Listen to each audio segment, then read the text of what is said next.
Magnanimity. What is this? Magnanimity is not mercy. Magnanimity is not generosity. It is a very precise term. Aristotle was the first that described scientifically the content of this word. If you have no time to read Aristotle, just take a time and read 2 pages of his Ethics, the portrait of the magnanimous man. If you've done that, you can say, I've read Aristotle. And I understand everything. It's beautiful. He painted for us what's magnanimity. It's the first thing that we see in leaders. What is this? He says that a magnanimous person is a person that considers or judges himself worthy of great things.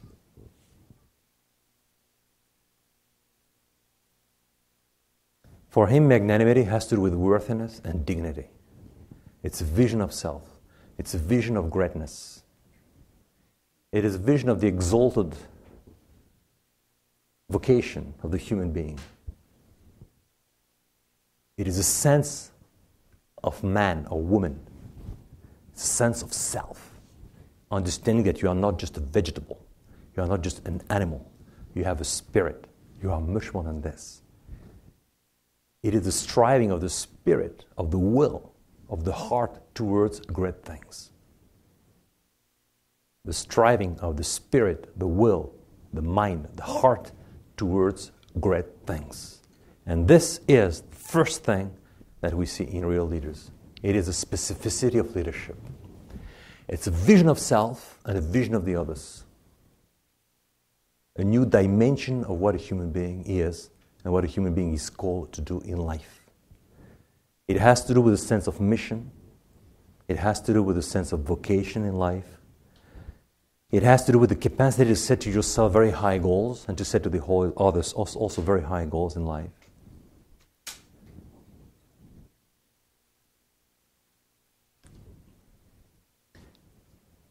When Darwin Smith was a lawyer who became the CEO of the company Kimberly-Clark in 1971. He's the one who operated this incredible turnaround of Kimberly-Clark in the 1970s. Jim Collins speaks about him in his book, From Good to Great. When Darwin Smith was appointed CEO of Kimberly-Clark, what was the first thing he did?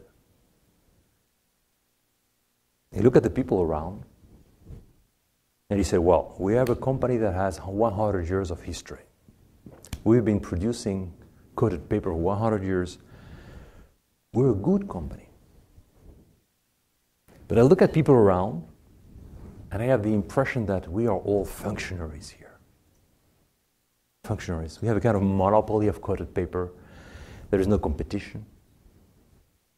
We're happy with ourselves. There isn't much creativity. I earn a lot of money. I can feed my 4 children, no problem. But I was not born for that. Magnanimity.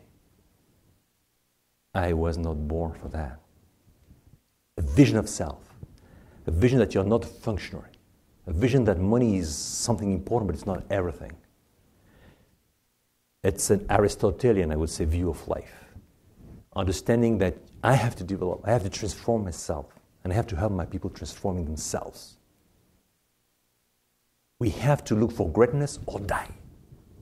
This was the slogan, this was the sentence he was saying about. Greatness or death. People can say, well, this sounds crazy in an organization.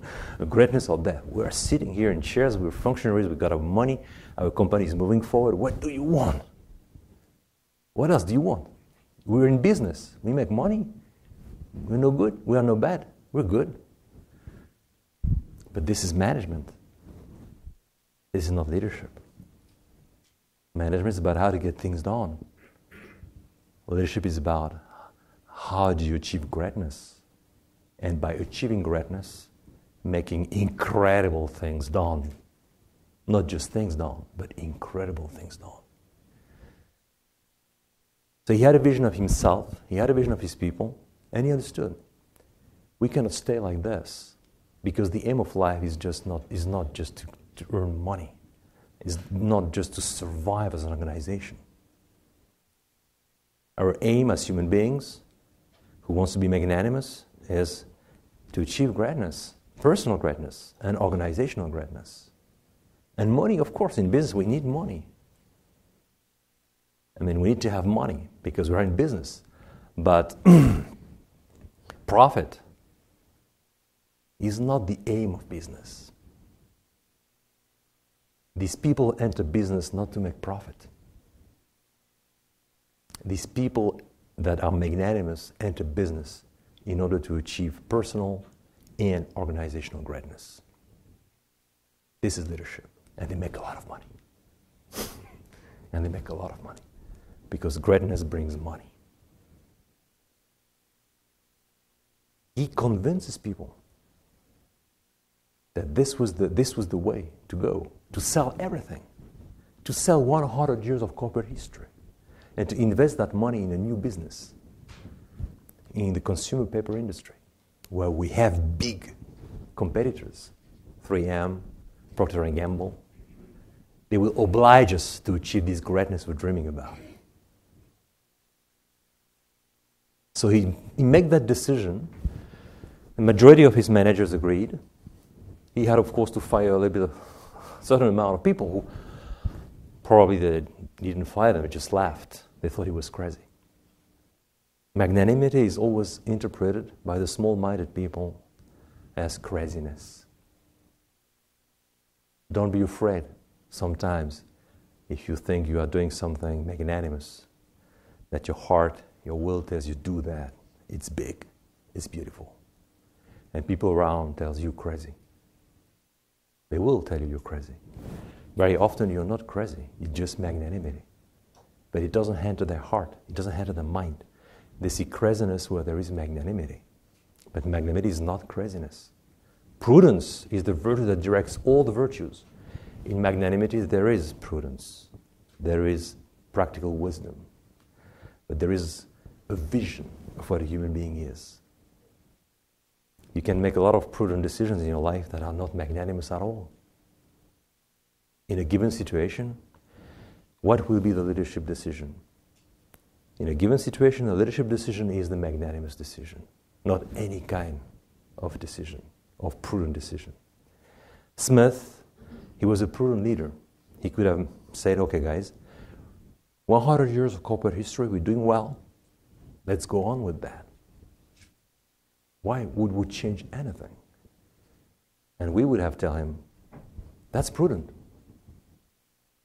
That's prudent because it's been working, so let's go on with that. That works. But he was a leader. He was not just a man that practiced the 4 fundamental virtues. So he had magnanimity.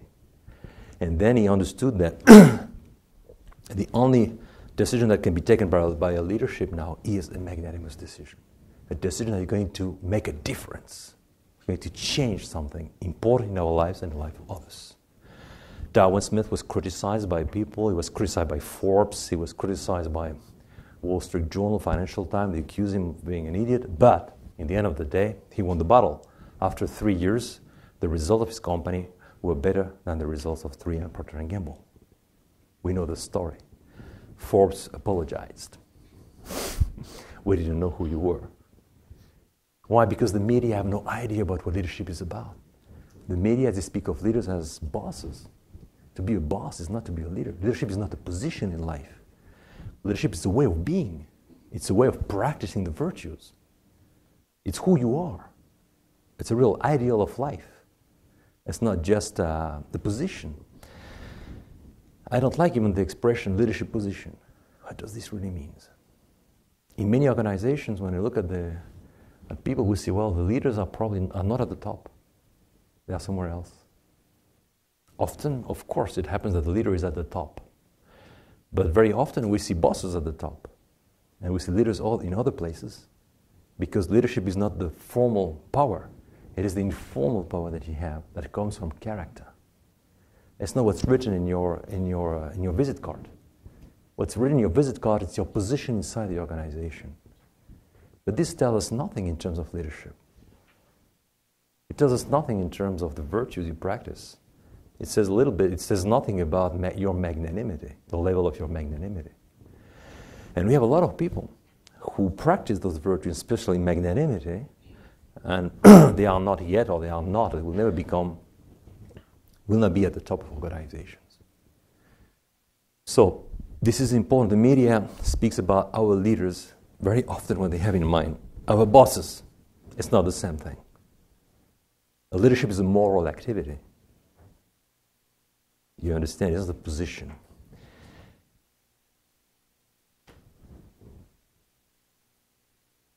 Smith had the courage to stay the course. He didn't waver when he was accused of being a criminal. He went on with the decision, implemented it until the end. He didn't even answer those journalists who wrote against him, saying that he was crazy. He had an incredible self-control of his passions, anger, control it. And justice, because what was he doing? He was helping his people to transform themselves. He was helping them to grow. He was helping them to stop being functionaries and practice creativity, growth. And they begin to become real human beings. And they produce a lot of fruits. And the results of their work was just incredible, just after 3 years of working. Magnanimity.